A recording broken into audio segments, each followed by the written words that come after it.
Bienvenue sur ma chaîne Espace Passion Parfum. Aujourd'hui, je vous présente deux parfums parfaits pour l'hiver.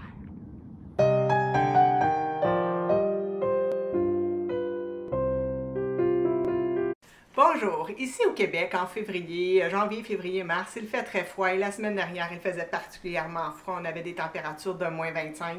Et là j'ai décidé de vous présenter deux des parfums que j'ai le plus portés en février cette année à des très basses températures. Alors vous connaissez mon amour pour la maison Guerlain et la collection L'Art et la Matière. Alors aujourd'hui on va faire un survol de Bois d'Arménie et de Tonka Impérial.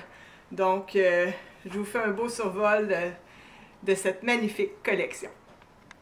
Donc, Bois d'Arménie, c'est la quatrième composition de la gamme. La deuxième et la troisième étaient Angélique Noir et Cuir Beluga, des parfums que je vous ai déjà présentés et que j'aime beaucoup.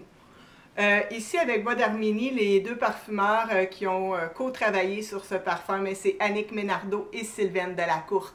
Le papier d'Arménie a été mis au point en 1885 par le chimiste Auguste Ponceau et le pharmacien Henri Rivier. Il revenait d'un voyage en Arménie, les poches remplies de cristaux dorés de benjoin. Ils ont été séduits par son odeur qui, en plus d'être agréable, avait supposément des propriétés antiseptiques.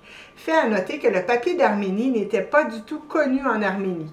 Leur recette est restée secrète, mais Sylvaine Delacourte a réussi à trouver certains des éléments pour créer cette magnifique composition qui est très près du papier d'Arménie originel. Les larmes de benjoin et développent un parfum qui va être très suave, très apprécié dans les temples bouddhistes entre autres. Il est un peu utilisé comme l'encens dans nos églises. Le benjoin a longtemps été considéré comme une variété d'encens, comme la myrrhe. C'était une substance précieuse.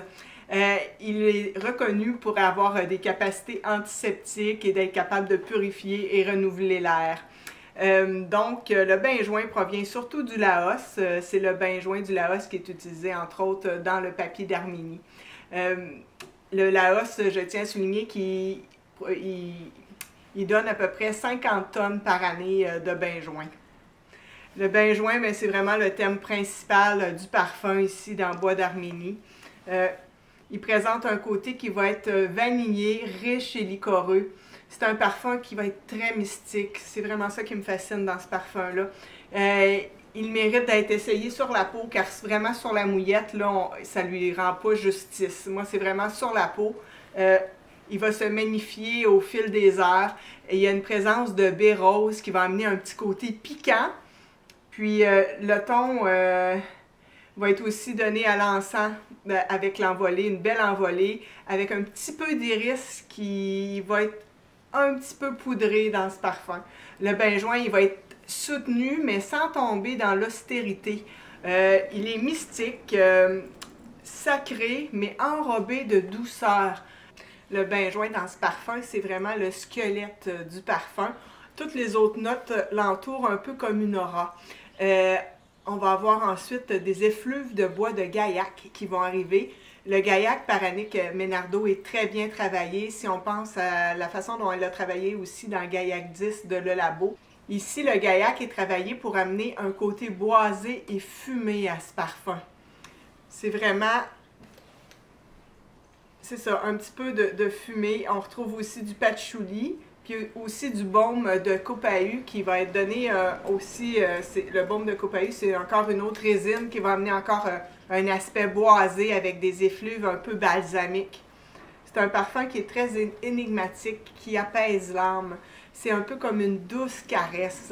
Je l'adore ce parfum. Je l'ai porté très souvent durant le dernier mois, en particulier les journées où c'était très très froid.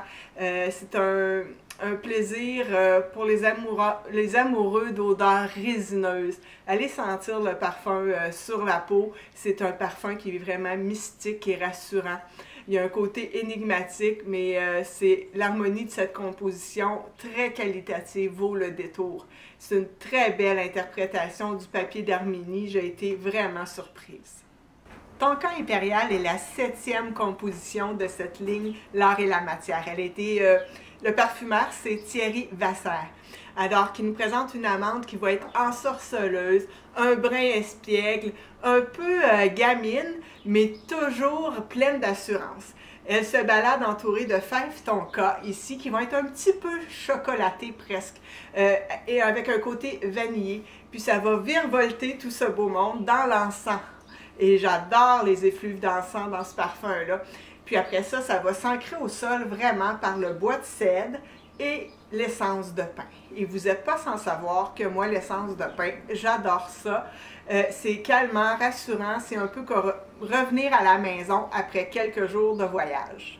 La fève tonka pousse dans les arbres près des fleuves amazoniens.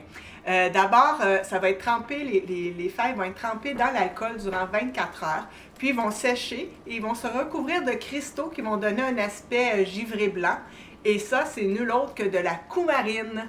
Les fèves tonka, ils vont apporter également un côté poudré à cette composition. La fève tonka chez Guerlain est utilisée depuis 1889 dans l'emblématique Jiki, qui était d'abord formulée pour les femmes, mais finalement, ce sont les hommes qui se sont emparés de cette merveille de parfum. Ensuite, en 2012, ils vont nous représenter encore la fève de tonka, mais dans l'or bleu, qui a eu un succès impressionnant, surtout chez la gente féminine. À l'envolée, on sent bien la présence ici de bergamote et de romarin qui vont amener un aspect aromatique au parfum et beaucoup de vivacité. Alors, c'est un parfum qui part assez... il est très vivant. Il y a du jasmin et du tabac aussi, mais sur ma peau, le tabac, je ne vais pas beaucoup le sentir.